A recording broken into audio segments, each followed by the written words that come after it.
All right, so today on the show we have Kathy Wickham joining us. Good morning. Good morning, Katie. And how are you today? Good. Thank you for inviting me. Well, thank you for sitting in the open seat. My pleasure. This is just going to be a whole new adventure for all of us, so I Yep. hope you're ready to buckle up. Welcome to Open Seat, the podcast where we create a space for authentic conversations about faith, unfiltered and unapologetic. Here, we believe that every story matters, and in the open seat, there's room for honesty, vulnerability, and community. Whether you're questioning, seeking, or steadfast in your beliefs, you'll find something relatable in these heartfelt discussions. So grab your seat, get comfortable, and let's dive into today's story here at Open Seat. So, Kathy, let's start with early years of life. What did they look like? Growing up in a Catholic household, mom, dad, the oldest of 5, 3 brothers, and my little sister, who was the youngest. I had the privilege of going to Catholic school. So I think that was an important part of my beginning. Mom and Dad always had us at Mass. Mm-hmm. We had a really supportive family with Grandma and Grandpa, an aunt and uncle who were very faithful to the Catholic Church, and 6 cousins that joined us.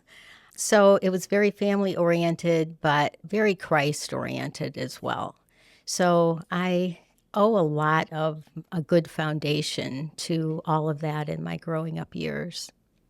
So when you say grew up Catholic, what did that look like? When I made my first communion, I was in a public school. I didn't start at St. Mary's grade school until I was in the 3rd grade. But seeing some of the kids that were in my class, and it's not clear to me now when I recollect all of this, it seemed like I was in a class for sacramental prep with some of the students who were St. Mary's students. And I remember thinking, I want to go there. I don't know what there was specifically about these kids, but I know that it was something that I wanted. And I remember asking my parents if I could go to St. Mary's.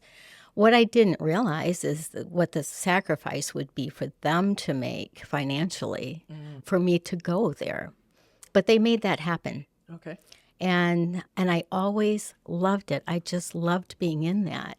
I loved being in that environment, and I felt very cared about. And not that you can't in a public school, but it was a different way. And I think, especially with religion class, the discipline that was required and expected, the expectations of us, and there was just always something new and exciting. And I just remember always looking around at other grades, as we're passing in the hallways and things like that, at everything being very orderly. It was just such a good feeling to be there. I always enjoyed that. You alluded to the sacrifice that was made. Yes. Can you elaborate a little bit more on the sacrifice for you to be able to go to school? Yeah. Well, financially, it was certainly a sacrifice for my family. Mm-hmm. I think financially, from a tuition standpoint, books to buy, uniforms to buy, and all of that. But I think my parents felt pretty good about that decision as well. Mm-hmm. I remember them asking me over and over, "Are you sure?" And I'm thinking, well, yeah, what's the big deal? Yeah, I'm sure. I'm not sure about the sacrifices in other ways. And I'm sure there were some, but I was not aware of that. I do remember 3 of my brothers coming on board, also mom and dad sending them. Mm-hmm. I'm not sure how well it worked out for them, but I think in retrospect, they were glad to have that opportunity as well. Oh, good. Yeah. So you went to Catholic school from 3rd grade through high school? After 8th grade, we went to Catholic Central, and St. Joseph Elementary School joined us there. And unfortunately, by the end of my sophomore year, for lack of funding and so forth, Catholic Central had to close. Okay. So we spent half of the day in my sophomore year being bused to Adrian High School. Oh, so you had like split Catholic school and public education? Yes. Oh, you poor heathen. Well, it really wasn't so great. We had to wear our uniforms. Oh, So we really stood out I in can the crowd. imagine. And, I just remember some comments being not so nice. You didn't want to be conspicuous, right? But there you are. But the next year, my junior year, when we were full-time at Adrian High School in plain clothes, it was though nothing bad had ever happened in that regard my 10th grade year when we were going out half days. Sure. So, yeah, but I loved those years. And one of the things that I really loved, and I think about it now in retrospect, having merged two parishes to become Holy Family, I never felt any kind of division in ninth grade with the kids coming from St. Joe's and those of us from St. Mary's. It was like just the opportunity for new friends and good relationships. So I think maybe at that point in life, maybe we're a little more open to new opportunities and a little more open-minded and hearts open. So I loved that. And I really grieved the loss of being able to be at Catholic Central with all of my friends when all of that changed my 11th grade year. And that's when you started public school. That's when I started. Well, 10th grade. So then after high school, what did you decide to do? Well, this was a bit of a point of contention between me and my parents. I had intended to go to nursing school in Ann Arbor. My senior year, I had taken the entrance exam at St. Joseph Mercy Hospital, and I was going to go to LPN school, licensed practical nurse, and hope for a high spot in the class to win a scholarship to go on for my RN. I knew that I had to pay for my education, and so I had saved during my high school years, and I had the money to be able to take this program. I got my acceptance letter, and a couple weeks later, John and I had been dating for almost 2 years at that point. That was a really good thing about going to Adrian High School. I met my husband. Great man. But I had intended to go to nursing school, and he had been drafted during the Vietnam War, and he was at Fort Hood in Texas. And he proposed to me. And this is when your parents regretted sending you to public school. Let's just clarify all thoughts right now. I would agree with that.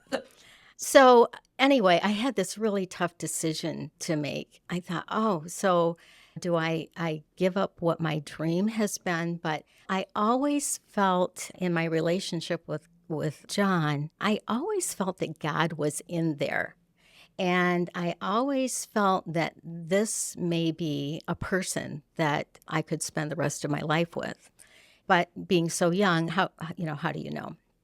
So there was this period of discernment that did not go well with my parents. They were very disappointed.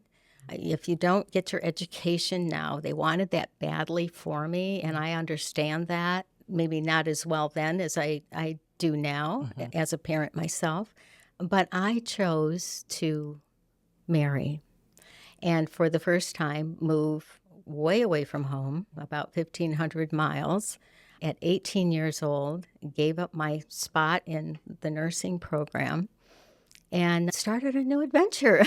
And that all worked pretty well. I mean, obviously a crooked road and wonderful times along the way and not so wonderful times along the way. Oh, I'm sure over 50 years that seemed just like yesterday.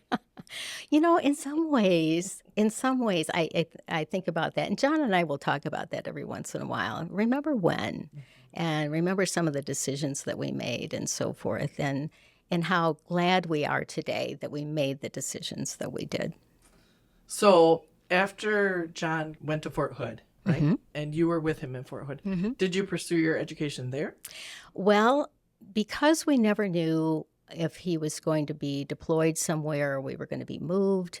No, I had checked into Central Texas University for the nursing program, but it just didn't seem a practical thing. And it was going to be a lot of money, which we didn't have. I think between my allotment and his pay, we had a total of $250 a month for everything. So we were pretty frugal about our spending. But I did find a program in a nearby town that prepared you to be a medical transcriptionist. So it was learning medical terminology, and I had good typing skills from classes in high school. So we had some savings bonds that we had been given as we grew up. We cashed them in, and we paid for this program. And it was really a good preparation for later going to nursing school because I had the medical terminology under my belt. But it did allow me then to get a good job as a medical transcriptionist within medical records department to help support our family and still meet a goal as a stepping stone. Now, one of the things that I learned after we got married was John said, I never really wanted to be married to a nurse because they work terrible hours. And I'm thinking, okay, all right, we'll have to work with this a little bit. But my husband of 53 years saw to it, in lieu of his own education past high school, that I got mine, that I went to nursing school. We did the stepping stone thing because of finances. So my family made the sacrifice that we didn't have a lot of extra things. We did manage in there to buy our own home at high interest rates times, but we learned what responsibility and obligation and what was really important meant. And those were some of the best times in our life. We've often gone back to that they were simple and very valuable. So John made sure that I had my education and went on for my RN and then went on for some specialty education at Cleveland Clinic. So, which I'm happy to say and grateful to say that I can practice that specialty even today to help others in a way that I've not been able to practice nursing before now and until my retirement. So my debt of gratitude to my husband, to Sarah, to Christopher, and such a supportive family. They made all this happen by the grace of God. So Sarah is the oldest, and Sarah is 47. Well, I'm sure she's going to love her age. I know. Good job. Actually, she's doesn't hesitate to say. So if you want to cut that out, that's okay. But so Sarah and our son-in-law, Wayne, have our only grandchild, Brady. And I'm happy to say Brady had just graduated from Lourdes University with his master's in business administration and now has his first job. So he's doing pretty well. And I think Sarah and Wayne are certainly proud of him, and we are very proud of him. And today. Wayne just got a new big job at Adrian College, correct? Right. He is assistant coach for lady football at Adrian College. So yeah, with Sam, who actually, the world is such a small place. Sam was a classmate and I think roommate of our nephew when he was a student at Adrian College. So there are connections. Yeah. So lots of celebrating going on in your household. Yes, absolutely. Yeah. And Christopher? Christopher is 43. Again, I'm sure his age being out there. And he lives in St. Louis, Missouri. And Christopher is having quite an adventure, being on his own, learning more and discovering himself. He has a very good job and he enjoys all of that, and he's had wonderful opportunity in it. So he's able to travel a lot with the company. And but we do get him home every now and again. We always do the family thing in the summertime that we're all together for at least a week up north together. So When you were in Catholic school, your foundation for your spirituality Yes. was built. Has that continued all throughout your life? Has it been strengthened, or have you where you've weaned? My spiritual journey has been a really crooked one. Some people may not think so, but the reality is, yes, it started out really well, but there was a dark time in there and a lot of uncertainty. And I was really away from the church for a while. And I have to say that today I'm grateful for that dark time because of what I was able to learn during all of that. But it seemed like it just took me such a long, long time. But I'm glad to be where I am now. And that doesn't mean that there's still aren't those times where I seem a little distant to God. I know that He's not distant to me, but that I tend to move away a little bit. Getting back to Mass, our children and them receiving the sacraments, getting involved in catechism with them in their early years. And I think at this point, though, as an adult, to really start growing. And I think one of the things that my years in nursing helped me find, I remember one day driving to work, and I'm thinking of all of these people, all of these patients that I'm going to be seeing, and the troubles that they have, and how do you help? How can I best help them in all of this? And it dawned on me that I have this opportunity every day in my workplace to do corporal works of mercy. And sometimes spiritual works of mercy. I worked in a Catholic hospital, and it's a place I always wanted to work, I think because I always felt that there was something special about Catholic Christian living, and I always saw that, and I spent a lot of time at St. Joe's Hospital. In the old hospital, my mom was very sick, and chronically so we were in and out of there a lot, but I always admired the nurses taking care of her and how they responded with family as well, especially frightened kids that didn't understand what was going on.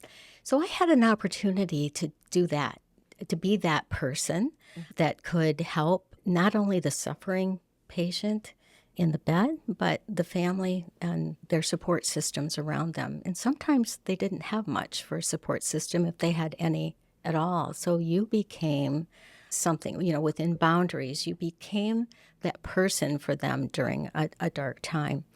And that's always been a significant privilege to me. So nursing wasn't just passing out medicines or bandaging up something. It was about a whole person. And then how do you not look at that and not see a suffering Christ in all of that? There has been a richness in all of this that I just wouldn't trade for the world. And so I think that's been part of my spiritual journey, back to your question there, but to grow that even more. So I've had opportunities like Curcio, which helps you to ask the tough questions that maybe you've been avoiding. And it helped me to understand more about where I'm coming from, what my role is, what am I really living the way I say I believe. So it's challenged my Catholic Christianity and in many good ways, and I am grateful for that. Other opportunities that I've had, probably one of the most significant has been spiritual direction with Father Mike. And it's just because that really forced me to ask some serious questions and to really come to terms with where I am. What am I for? And where do I go? What do I do with this, and where do I go from here? So that's extremely valuable. Spiritual direction just started like in the last couple of years, am I correct? I think it's almost 3 now. Okay. Yes, yeah. So that's been a later thing, but a very important one. And even though we're not really meeting that often, what transpires in a session that motivates me and gives me the desire to keep looking deeper, keep going. I mean, my library has become rather expansive. Just ask my husband. He'll be building a new bookshelf just for Kathy's self-help books. Actually, we just found one. So, but self-help, not in the way that the world teaches. There's such a huge difference there, because in my lifetime, there was this part of self-help that focused on me. It's all about me, what I want, and all of that. Spiritual direction goes in a whole different direction. Yeah, I know that I'm important and all of that. However, what can I do that in helping someone else, in being a good servant, in being a servant leader, that makes me a better person, the best version of myself? We're teaching this as a catechist, and we teach this to our kids, but I have to look at myself with all of this, that what kind of role model am I being in all of this? So not so much the search, but the desire to make sure that my interactions are genuine and authentic, because kids see through this stuff. 100%. So don't even go there. No, don't try it. Spiritual direction has been a significant part of where I am. The opportunity to be a catechist, that's quite a responsibility. I think when I was a catechist years ago, I did not see it through the same lenses that I see it today. And I mean, there were certain things that you had to fulfill and qualify for this and do take these classes and all of that. But today, I can fall back on some of that. However, it's really that spiritual component of that, the desire to, and the need to present information to kids at their level in the world today, what they live every single day, not just something out of a book. How does that relate to them? I think about Father Mike's homilies and the many other wonderful homilies that we've heard from other priests and Deacon Len.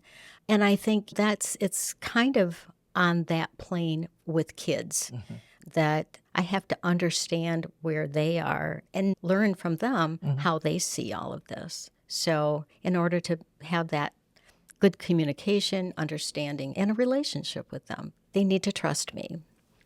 So. And I have to say, from watching you week in, week out with the 4th and 5th graders, but also with the children preparing for first sacraments, first reconciliation, first communion, you have such a genuine love and respect for them, which is very difficult to find in a human being.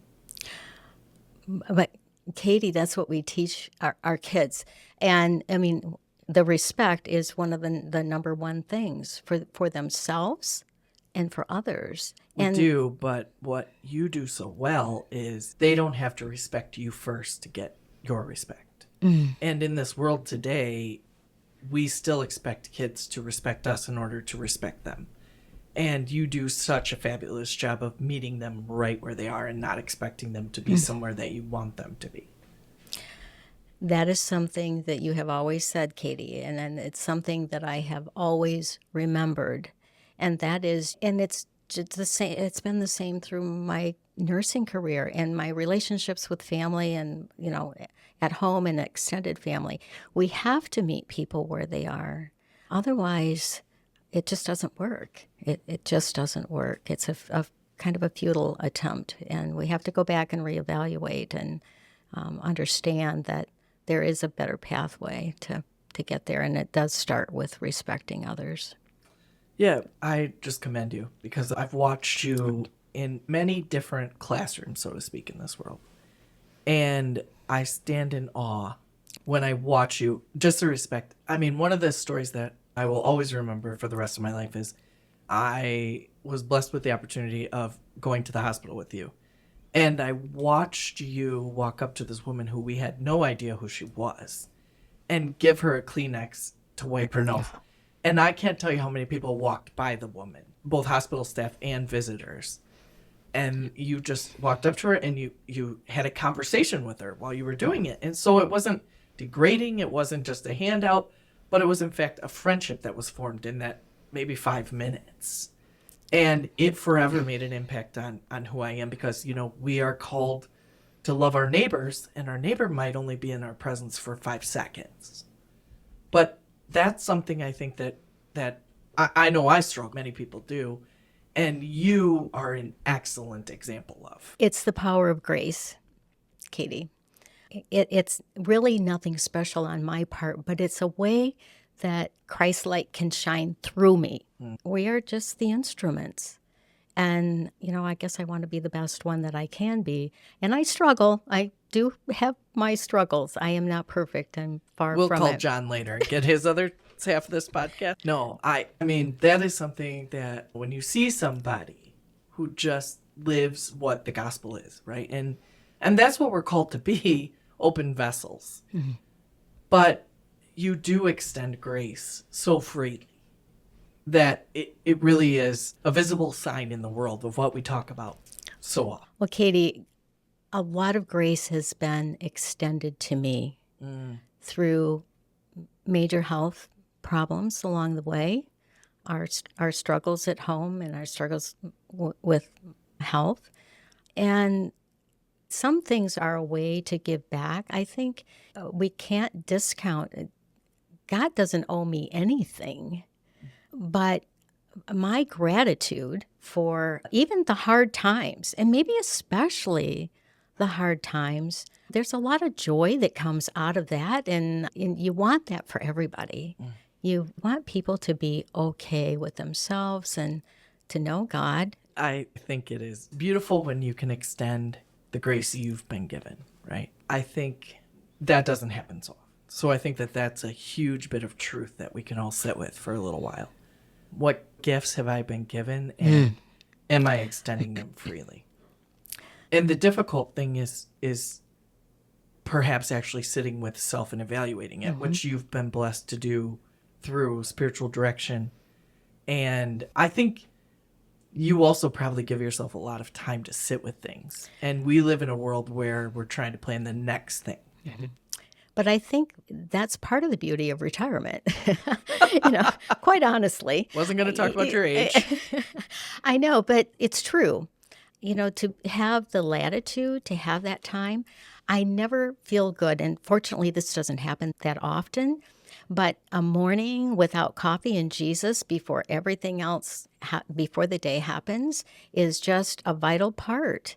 And I can have that time now. I used to take maybe 5 minutes before I rushed out the door going to work. In fact, I remember some years back, my sister-in-law had given me a book for Christmas, and it was called Jesus Calling. And so a quick prayer in the morning before I left, but I would read the reflection for the day, or the Jesus Calling message for the day. And there were things that would resonate from that message throughout the day. And some of it was like these little treasures along the way. It's sort of like, gosh, thank you. Close moments, right? Close moments, absolutely. Grace, receiving grace, and the ability to respond to it. I guess that's another thing there's such beauty in all of that. But something else that my path has led me to, and that is I'm finishing a period of discernment about an aspirantship to become a daughter of St. Francis de Sales, and Father Mike as an oblate. And I love the Salesian spirituality. It's just, it fits my life so well, or maybe my life fits it so well. I don't know. It's all working. The aspirantship discernment period is, do I go on into formation for this? And so I'm nearing the end of discernment, and it's really an awesome thing for me to think about and to contemplate entering into. Clarify. So you've been married for 53 years. You're looking at this aspirant for discernment to enter the daughters of St. Francis de Sales. Yes. This is not you're leaving your husband and joining a convent. No. Yeah, let's clarify that real quick. No, it's not. Okay. So, St. Francis de Sales teaches that everyday living, in whatever your state of life is, whatever your vocation is, and including the laity. I mean, this is why it's such a wonderful fit for me, is that it's an opportunity to grow in my faith and my relationship with Jesus, which impacts every other relationship that I have. It literally impacts everyone. When I can love God first, the rest of it it's amazing to me how much better everything else is. So, no, I'm not leaving John for the convent. Actually, when I first started talking to him about this, I think this is what I wanted to do. I think he was thinking the same thing. I could just see the scandal rocking, the Catholic Church near Holy Family, like Kathy Wickham's leaving John after 53 years. Yeah. No. And how blissful their marriage was to go join the convent. Yeah. No, I don't. That would not work very well. Any woman, married, single, if this is something that you discern and you desire to have, you can have that opportunity. Living in the world in my state of marriage and family, but to still be able to grow on my spiritual journey is really what this is all about. And of course, John was all for that. But yeah, it's another step. And I think I bring a little different perspective than what some of the younger generations you'll interview may have. And it's all about where we are in life, right? It is, yeah. I kind of think about it maybe as a quilt. Some of the squares are full of light and very joyful. Some of the squares are a little darker and may represent some other times in life that not so good, but something to be learned from all of that. And I think the light definitely outweighs the dark.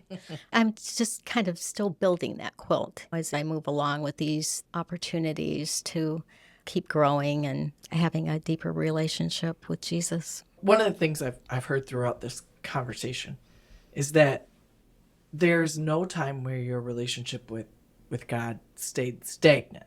Right. Even in the dark times, there was questioning, there was growing, there was...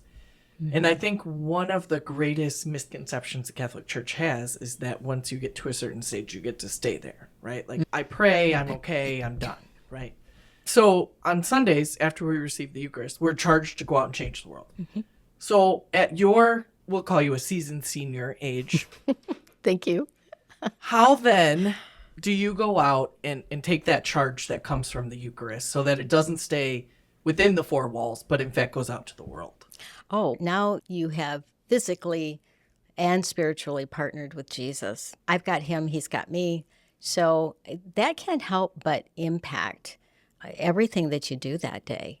And you never know what opportunity is going to be around the corner, what small thing might happen. I mean, that's one of the things I love reading about the saints, but I had chosen Saint Therese, the Little Flower, for my confirmation saint. And I always loved her. My grandmother taught me about her when I was very young, and her little way. I think if we can just do little things well, I think the rest just sort of follows. So going out from Mass, we're charged with something at that point, and it's important to take that responsibility seriously. I think it's just really being cognizant that God is right there. My guardian angel is right there. I have a lot of people to help me. And what if I was that person? I've been that person that needed help, that needed something, and it always came. How can you not think about those kinds of things? Now, having said that, my not being perfect, there are those missed opportunities. And so when I do that examination of conscience at night, at bedtime, thinking about the day and what have I done, what did I do well, what did I not do so well, how could I have done that better, and what do I resolve to do? And I always loved, I think it was Saint Seton. Oh, Elizabeth Ann Seton, who said, "My God, forgive what I have been, correct what I am, and direct what I shall be."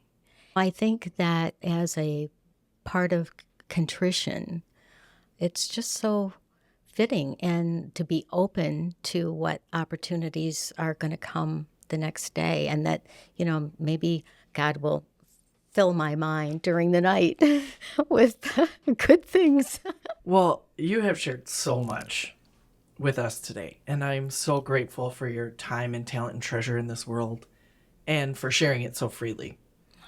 And so I just want to once again thank you, Kathy, for joining us, and to say that I hope whoever is listening to this, that you will take the opportunity to invite someone to sit next to you in the open seat. Thank you, Katie. And it's been a total honor to be able to be here today and sit with you and have this discussion. And yes, I would highly recommend this to people. It's a bit vulnerable to sit in this seat. However, there's a lot that people have to offer, and I hope they'll consider and share it. Well, thank you, my friend.